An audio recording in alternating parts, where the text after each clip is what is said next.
Que la paix du Seigneur soit avec chacun de nous en ce moment. Au nom de Jésus, Amen. Notre monde semble avoir tout ce qu'il lui faut pour lui procurer la paix. Et pourtant, c'est justement la paix qui nous manque le plus. L'humanité languit après la paix. Nous voulons la paix. Que ce soit au niveau des pays dits développés ou des pays en voie de développement, nous voulons tous la paix. Et curieusement, des gens quittent les pays en voie de développement pour chercher la paix dans d'autres pays. Et ils se retrouvent dans des pays dits développés où le taux de suicide dépasse de loin leur pays d'origine. Par exemple, en 2020, les statistiques disent que la Tanzanie compte parmi les pays les plus pauvres du monde. Et les États-Unis occupent toujours la première place. Et pourtant, au même moment, le taux de suicide aux États-Unis dépasse de 3 fois celui de la Tanzanie. Nous avons besoin de la paix. C'est une preuve que la paix ne dépend pas de nos possessions, ni même des difficultés que nous rencontrons. La paix, la source de la paix, de la véritable paix, est toute autre chose. Et d'ailleurs, le dernier faux cri de victoire de l'humanité, juste avant le retour de Jésus sur terre, sera autour de la paix. La Bible nous dit dans 1 Thessaloniciens chapitre 5, verset 3, « Quand les hommes diront « paix et sûreté », alors une ruine soudaine les surprendra. Comme les douleurs de l'enfantement surprennent la femme enceinte, et ils n'échapperont point. » Cela veut dire, quand les gens diront, maintenant nous avons tout, maintenant nous sommes en paix, maintenant nous avons la maîtrise de la situation, c'est en ce moment qu'une ruine va les surprendre. Nous ne maîtrisons pas la situation. Nous ne maîtrisons même pas la possibilité de nous procurer la paix. Mais pour nous, en tant que fils et filles du prince de paix, la paix est notre héritage en Dieu. Une paix qui ne dépend pas du monde présent, mais qui dépend de celui qui est l'auteur véritable de la paix, à savoir Jésus-Christ. Il est vrai que des situations difficiles pourraient venir et pour nous mettre en difficulté, pour nous faire peut-être agiter, comme David le disait dans Psaume 55, versets 4 à 7, que nous lisons. Il dit, « Mon cœur tremble au-dedans de moi, et les terreurs de la mort me surprennent. La crainte et l'épouvante m'assaillent, et les frissons m'enveloppent. Je dis, oh, si j'avais les ailes de la colombe, je m'envolerais et je trouverais le repos. Voici, je fuirais bien loin, j'irais séjourner au désert. » Mais dans tout ça, souvenons-nous du Seigneur Jésus, ce qu'il nous a dit. Il dit que ma paix soit avec vous. Que ma paix soit avec vous. Comment donc, pratiquement, pourrons-nous vivre dans la paix du Seigneur dans notre parcours terrestre? Même David, dans le psaume 131, nous donne les attitudes que nous devons avoir si nous voulons jouir de la paix selon Dieu, dans un monde de troubles, dans un monde de difficultés. Nous allons lire le passage de psaume 131, psaume 131, Cantique des degrés de David. Éternel, je n'ai ni un cœur qui s'enfle, ni des regards hautains. Je ne m'occupe pas de choses trop grandes et trop relevées pour moi. Loin de là, j'ai l'âme calme et tranquille. Comme un enfant sévré qui est auprès de sa mère, j'ai l'âme comme un enfant sévré. Israël, mets ton espoir en l'Éternel dès maintenant et à jamais. La première attitude d'un homme qui veut jouir de la paix selon Dieu, sur la base du passage que nous venons de lire, c'est l'humilité. L'humilité doit être une attitude profondément assise en nous. Elle se manifeste en 3 directions.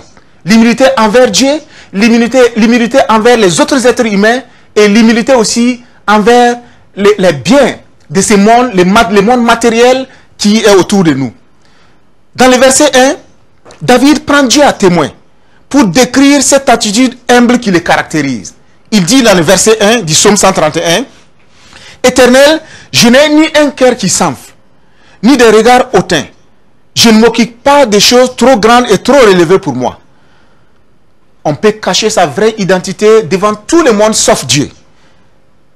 Si chacun de nous, on devrait se tenir devant Dieu pour s'auto-décrire, qu'allons-nous dire de nous-mêmes? Pourrons-nous parler comme David en présentant les caractéristiques suivantes? Premièrement, une attitude humble envers Dieu et son prochain. Je reviens sur le verset 1. David dit, je n'ai ni un cœur qui s'enfle, ni des regards hautains. Je n'ai pas un cœur qui s'enfle. Je n'ai pas de regards hautains. Autrement, David reconnaissait que lui n'est qu'un être humain. Il donne à Dieu sa place dans sa vie. Dieu occupe sa première place. Et aussi, il ne méprise pas les autres êtres humains. Il n'a pas un regard hautain qui se met au-dessus des autres êtres humains. Il considère tous les autres êtres humains. La Bible nous dit dans 1 Corinthiens chapitre 4 verset 7, « Car qui est-ce qui te distingue?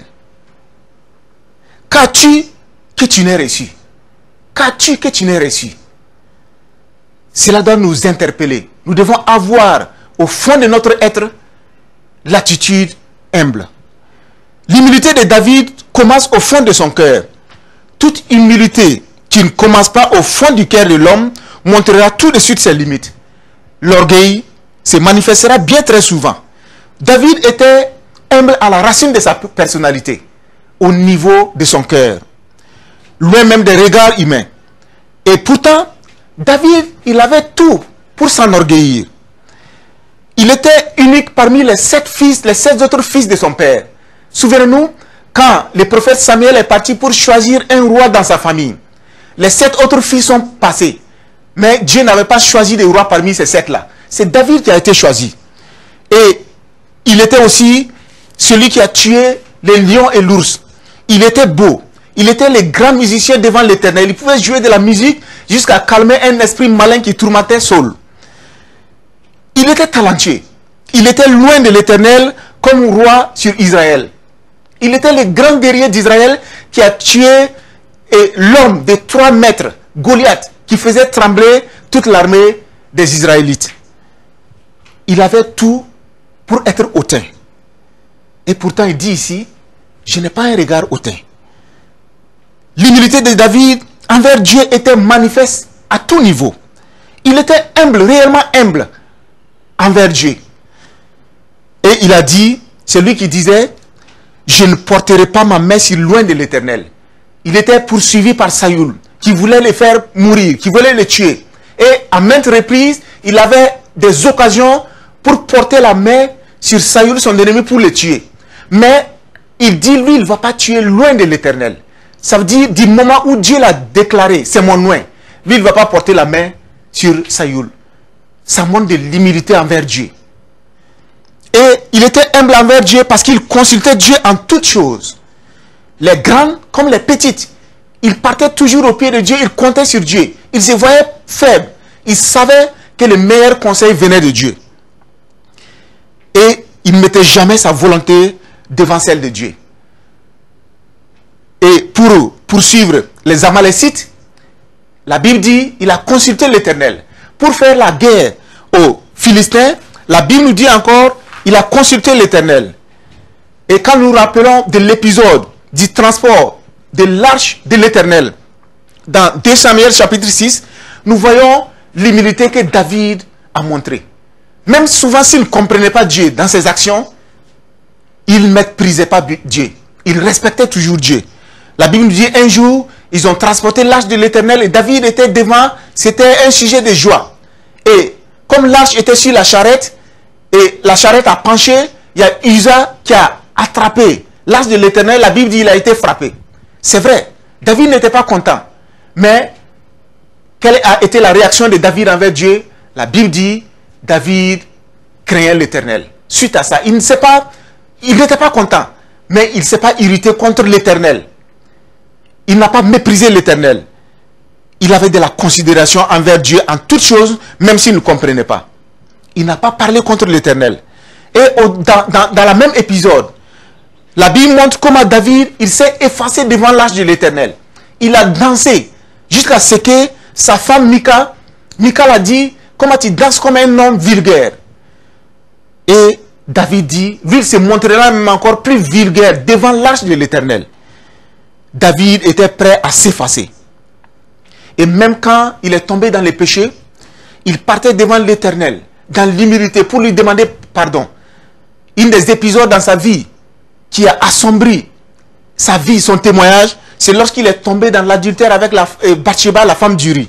La Bible dit dans Psaume chapitre 51, versets 1 à 4, David parle là-bas, Psaume de David, lorsque Nathan le prophète vint à lui, après que David fut allé vers Bathsheba, et voici ce que David dit, ô Dieu, aie pitié de moi dans ta bonté.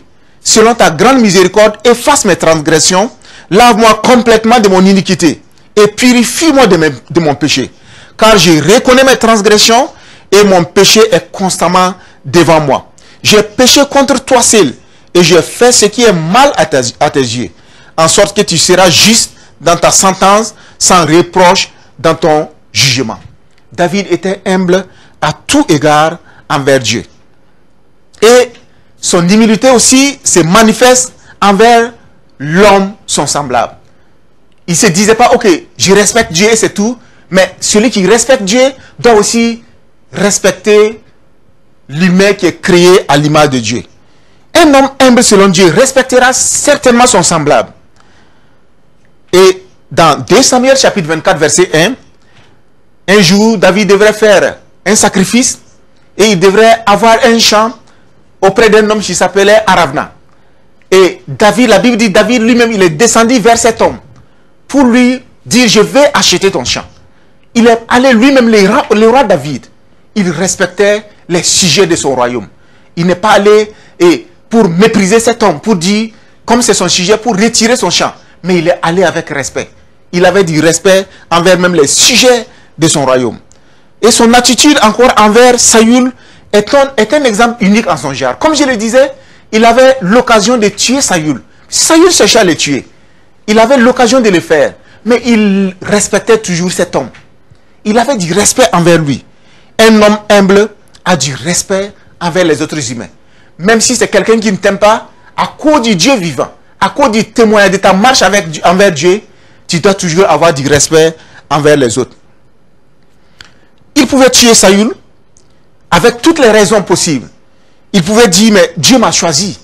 Il pouvait aussi dire, c'est une question de légitime défense. Il pouvait dire, mais Dieu m'a donné l'occasion de le tuer. C'est gloire à Dieu, je passe à l'action.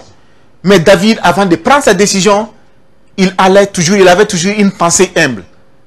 Quel est le conseil de Dieu dans ça? Quelle est l'attitude de Dieu? Quelle est l'attitude que je dois avoir? Et si nous pensons comme ça, c'est alors que nous allons développer une attitude d'humilité saine. Et si l'humilité prend sa source dans notre cœur, il se manifestera au dehors par une attitude approuvée de tous.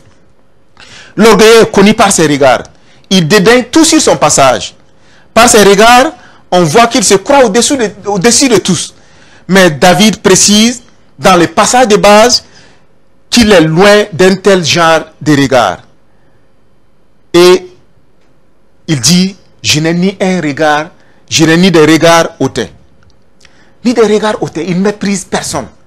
On raconte que pendant la guerre du Golfe, et on a nommé un nouveau commandant sur une section de l'armée américaine. Et celui qui avait été nommé, il était tellement fier, orgueilleux, et il est rentré dans son bureau en tant que commandant. Et dès que quelqu'un a frappé à la porte le matin, et tout de suite, il a pris le téléphone fixe qui était sur la table du bureau, il a ouvert la porte et puis il a commencé à parler. Il dit oui, c'est le chef, et le nouveau commandant en chef qui vous parle. Et après, il demande à celui qui était venu, qu'est-ce que je peux faire pour vous? Et l'homme répondit, non, je suis chargé de venir brancher le téléphone. Le téléphone même n'était pas branché, mais parce qu'il voulait se montrer. Il voulait faire impression. Et c'est pourquoi la Bible nous dit, celui qui s'élève sera abaissé. Si nous voulons avoir la paix véritable avec Dieu, nous devons cultiver l'humilité véritable qui jaillit de la parole de Dieu. David aussi avait une attitude d'humilité à l'égard du monde autour de lui. Une attitude humble envers les choses de ce monde. Il dit, la deuxième partie du verset 2 du chapitre 131 de Psaume, je ne m'occupe pas des choses trop grandes et trop élevées pour moi. Les choses de ce monde regroupent les choses physiques et les choses abstraites. Notre paix ne doit pas être liée aux choses matérielles ou immatérielles qui nous entourent. Mais notre paix prend sa source dans notre cœur qui doit être en relation avec Dieu. Il y aura des choses que nous ne comprenons pas sur Dieu ou dans la parole de Dieu. Et certains chrétiens et même théologiens ont manqué de cette attitude d'humilité. Et se sont retrouvés toujours en train de discuter avec Dieu, questionner Dieu, développer des interprétations bibliques erronées. Ils ne sont pas un pour dire Dieu, je ne comprends pas. Ils ne veulent pas accepter qu'ils sont faibles à certains niveaux. Et c'est pourquoi la Bible nous dit dans Deutéronome chapitre 29, verset 29, les choses cachées sont à l'Éternel, notre Dieu. Les choses révélées sont à nous et à nos enfants, à perpétuité, afin que nous mettions en pratique toutes les paroles de cette loi. Dieu veut que soit humble. Au regard de tout ce qui nous entoure, au regard du monde matériel. Comme je le disais, il y a des choses que nous n'allons pas comprendre dans le monde. Aussi, nous ne devons pas nous baser sur les biens de ce monde pour nous faire valoir. Notre valeur ne dépend pas sur ce que nous possédons. Mais nous devons toujours partir, si nous voulons la paix véritable qui vient de Dieu, nous devons baser notre estime sur notre relation avec Dieu. Une autre attitude, source de paix que nous pouvons apprendre de David, c'est une totale confiance ou dépendance en l'Éternel. David décrit sa relation avec Dieu comme un enfant sévré auprès de sa mère. Un enfant sévré auprès de sa mère. Psaume 131, verset 2. Il dit, loin de là, j'ai l'âme calme et tranquille. Il dit, lui, la l'âme calme et tranquille. Voici un homme qui est dans la paix du Seigneur. Comme un enfant sévré qui est auprès de sa mère. J'ai l'âme comme un enfant sévré. David, lui qui était un homme barbu, se compare ici à un enfant sévré auprès de sa mère. Une chose souvent très difficile pour nous-mêmes les chrétiens, c'est cette confiance d'un enfant auprès de sa mère. Une confiance totale en Dieu. Nous avons toutes les théories, toutes les bonnes théories bibliques. Nous savons que Dieu est digne de confiance. Nous savons qu'il ne trahit pas. Et nous savons même qu'il nous aime. Mais souvent, nous préférons prendre nos choses en main. Au lieu de nous abandonner totalement entre les bras du Seigneur, nous avons toujours un plan B au cas où Dieu ne fait pas les choses comme nous le voulons. Alors nous avons toujours notre plan. Sachons tout de même que Dieu attend de nous une totale confiance en lui. Si nous voulons réellement avoir la paix, comme David le décrit ici, la paix dans le Seigneur, nous devons dépendre de lui. Nous ne devons pas avoir des domaines réservés pour nous-mêmes. Regardons l'histoire du transport de l'arche. David était tellement content, il s'est tellement effacé de sa royauté, jusqu'à ce que son épouse n'était pas contente de lui. Mais il gardait rien pour lui-même face à l'Éternel. Et un ancien racontait que depuis un certain temps, lui, il a remarqué effectivement que le monde a changé. Qu'à leur temps, quand il prenait quelqu'un derrière la moto, la personne ne regardait même pas derrière et devant. La personne était concentrée derrière toi pour t'attraper. Il a confiance en toi qui le conduisait. Mais depuis un certain temps, celui qui est derrière, il regarde aussi devant, là où la moto ira. C'est ce caractère souvent que nous amenons aussi devant Dieu. Nous n'avons pas cette totale confiance en Dieu. Nous voulons savoir, mais Dieu, où veux-tu nous amener? Mais c'est que la Bible nous dit ici, nous devons être comme des enfants sévrés auprès de leur mère. Un enfant sévré, c'est un enfant de 2 ou 3 ans. Qu'est-ce qu'il connaît de plus? C'est le nom de sa maman. Si tu le frappes, sa première réaction, ce n'est pas de se défendre, mais c'est de crier au nom de sa maman. S'il est content, c'est avec sa maman qu'il manifeste sa joie. S'il voit même venir une menace qui est même plus grande que sa maman, c'est toujours dans les bras de sa maman qu'il va courir. Et même s'il est frappé par sa maman, il court toujours dans les bras de sa maman. Il a confiance en sa mère en toutes choses et il ne la questionne jamais. Voici ce que Dieu attend de nous. Dans notre relation avec le Seigneur, Dieu veut que nous ayons cette confiance en lui. Le Seigneur nous exhorte dans Matthieu chapitre 18 verset 4. C'est pourquoi quiconque se rendra humble comme ce petit enfant sera le plus grand dans le royaume des cieux. Il nous arrive quelquefois, lorsque les pressions de la vie nous assaillent, nous voulons nous en prendre à Dieu. Un enfant, c'est vrai, n'agit pas ainsi. Il va toujours courir, se réfugier dans les bras de sa mère. Et faisons surtout comme les disciples. Dans Jean chapitre 6, versets 67 à 68, une fois, quand Jésus a posé la question aux disciples, « Et vous, ne voulez pas aussi me quitter ?» Voici ce qu'il répondit, les 12. Et Jésus dit donc aux 12, « Et vous, ne voulez-vous pas aussi vous en aller ?» Simon-Pierre lui répondit, « Seigneur, à qui irions-nous? À qui irions-nous? » Même si on ne comprend pas toutes choses, nous devons toujours dire à qui irions-nous. Attendons-nous toujours au Seigneur. Au temps convenable, il ne manquera pas de nous bénir. Mais si nous nous élevons nous-mêmes, nous allons troubler certainement notre paix. David achève son chapitre par une attitude d'interpellation qui s'adresse à tout un chacun.